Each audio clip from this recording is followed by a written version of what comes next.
Hello and welcome to the Stronghold Digital Mining Daily Update. Today is Wednesday, January 17th, 2024. So we are going to channel the past. I know we've sometimes done that on these broadcasts. If you're brand new to these broadcasts, no, I do not mean we are going to turn this into some sort of seance or some sort of metaphysical broadcast whereby we channel voices that are now echoes from the past. No. What we are going to do is attempt to better discern what exactly is going on at Stronghold Digital Mining as it relates to the deployment of Karbolith direct air capture CO2 devices, right? That's the topic that we introduced yesterday. I do have a number of people who have asked me, hey, what's going on with this? And I do suspect that the market itself, right, is thinking, hey, what is going on with this? But you know what? We have some answers. So here's what we're going to do. The questions themselves from this portion of the Q&A session during Stronghold Digital Mining's Investor Analyst Day at the NASDAQ market site, the questions themselves are largely inaudible. However, I was able to enhance the audio just enough so that I could more or less understand what was being asked. So I'm going to basically paraphrase the questions, and we're going to get some responses, which are not new responses. These are the recorded responses that were provided by Mr. Greg Beard, Chief Executive Officer of Stronghold Digital Mining. So in this somewhat odd interview of sorts, right? I'm going to just go ahead and open up with the first question, which is, Greg, again, this is not Greg actually providing a response in real time right now, but rather we're going to play the response he provided back on December 12th, but it's as relevant right now as it was back then, arguably even more relevant today. So, Greg, based on the testing that has been done with regard to the beneficial use hash that's produced both at Scrubgrass and at Panther Creek, can you please give us a little bit more insight as to what the Karbolith rollout schedule might look like?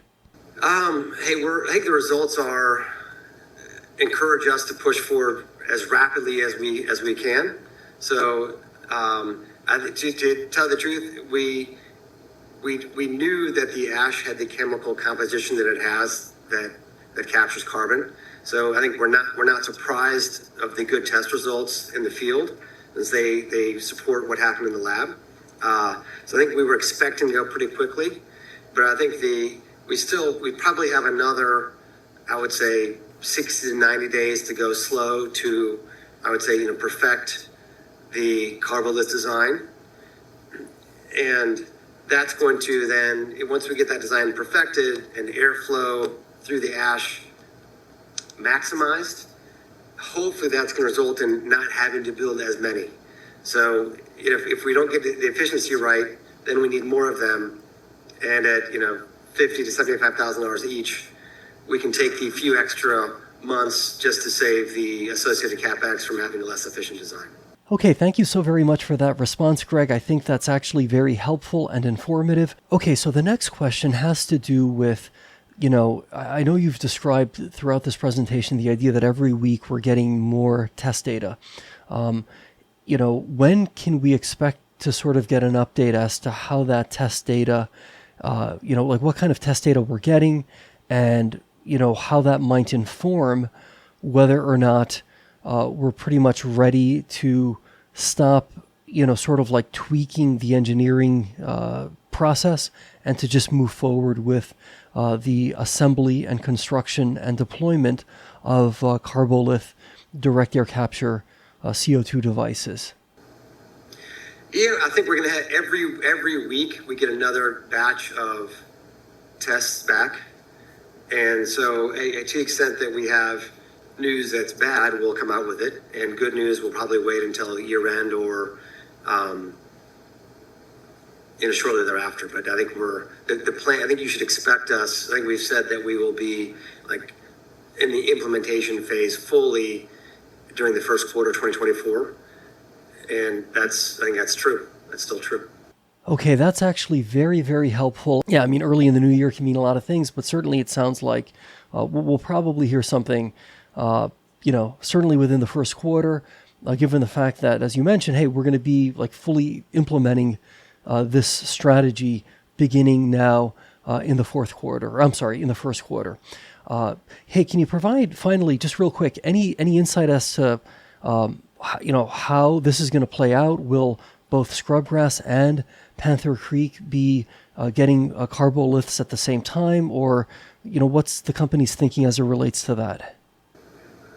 So we'll start with Scrubgrass, and then a Panther. That's probably a last half of the year activity. So I think we're obviously in a rush, and this can happen quickly, but we don't want to be efficient with capital use either. Hopefully this provides us with a little bit of context, a little bit of color, albeit, again, channeling this from the past so that now in the present, we can perhaps rest somewhat, more at peace, or be more at peace, right? That if things were really not going so well, we'd probably have heard something. So the fact that we haven't heard anything is arguably, based on what we just heard, that's probably a good thing.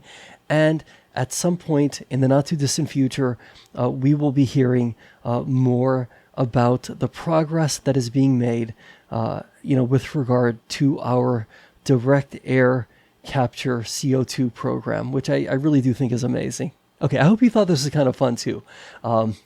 Just trying to have some fun with this while at the same time having it be educational, right? We need to, I think we all need to be on the same page about what's going on. And so hopefully I think this provides that.